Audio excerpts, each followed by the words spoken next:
প্রিয় ভাই আবু বকর আবু ছোট ভাই আবুল কাসেম ও মঞ্জুয়ারা সহ বিএনপির বিভিন্ন পর্যায়ের নেতৃবৃন্দ, সাংবাদিক ভাইয়েরা, এই কেশবপুরের বিভিন্ন শ্রেণী পেশাজীবী মানুষ, ভাই ও বোনেরা, আসসালামু আলাইকুম। আমরা এখানে উপস্থিত হয়েছি আমাদের প্রিয় নেতা, আমাদের ভাই আবু বকর আবু দিকে।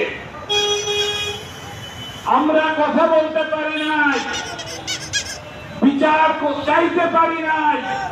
ফ্যাসিস্ট আওয়ামী সরকারের আমলে শত শত আমাদের ভাইদের গুম করা হয়েছে, খুন করা হয়েছে, মিথ্যা মামলা দিয়ে কারারুদ্ধ করে সারা বাংলাদেশকে একটি জেলখানায় পরিণত করা হয়েছে। আমাদের প্রিয় নেতা, তিনি কেশবপুরের বিএনপিকে দিন করে গড়ে তুলেছিলেন। তিনি ঢাকায় গিয়েছিলেন সংসদ নির্বাচনের মনোনয়নের জন্য, কিন্তু আমরা কি দেখলাম? তার বিচারের একটু ব্যবস্থা করে নাই। এই বিচারের দাবি আমরা করতে পারি নাই, কারণ এদেশের কথা বলার অধিকার হরণ করেছিল, কারণ তারা গুম খুন করতে সিদ্ধহস্ত হয়েছিল। বিচার তাদের কাছে চাওয়া ছিল একটি অমূলক একটি বিষয়।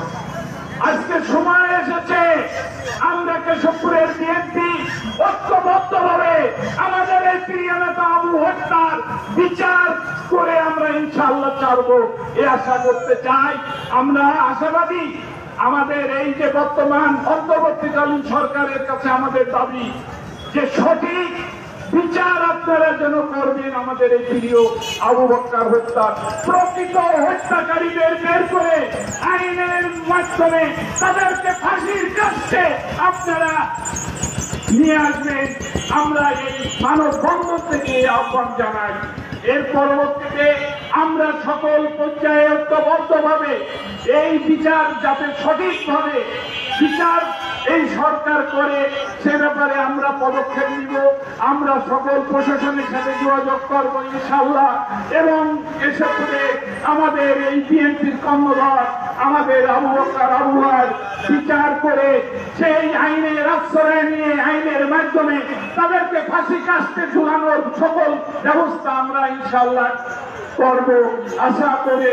আমি যেহেতু এখানে মাগরিবের আযান উত্তন্ন বক্তব্য দীর্ঘায়িত না করে আবারও আবু বকর আবু ভাইয়ের হত্যার সঠিক বিচারের দাবি জানিয়ে এই অন্তর্বর্তীকালীন সরকার এই বিচারকে আবার নতুন করে এই তদন্ত শুরু করে প্রকৃত খুনিদের বের করে ফাঁসি কাস্তে ঝুলাবেন বিচারের মাধ্যমে, এই আশাবাদ ব্যক্ত করে সকলকে আমি ধন্যবাদ জানিয়ে আজকে যারা এখানে সমবেত হয়েছেন আমি আমার বিএনপির পক্ষ থেকে আপনাদেরকে আবারও ধন্যবাদ জানাই। ইনশাআল্লাহ আগামীতে আমরা আবার যে কোনো কর্মসূচি দিব, সেই কর্মসূচিতে আপনারা ঐক্যবদ্ধভাবে শরীক হবেন, এই আশাবাদ ব্যক্ত রেখে সকলের সুস্বাস্থ্য মঙ্গল কামনা করে আমি আমার বক্তব্য এখানে শেষ করছি। সবাইকে ধন্যবাদ। খোদা হাফেজ। বাংলাদেশ জিন্দাবাদ। বেগম খালেদা জিয়া জিন্দাবাদ। শহীদ অমর হোক আমাদের প্রিয় নেতা আবু ভাই। আল্লাহ যেন তাকে বেশ নসিব করুক।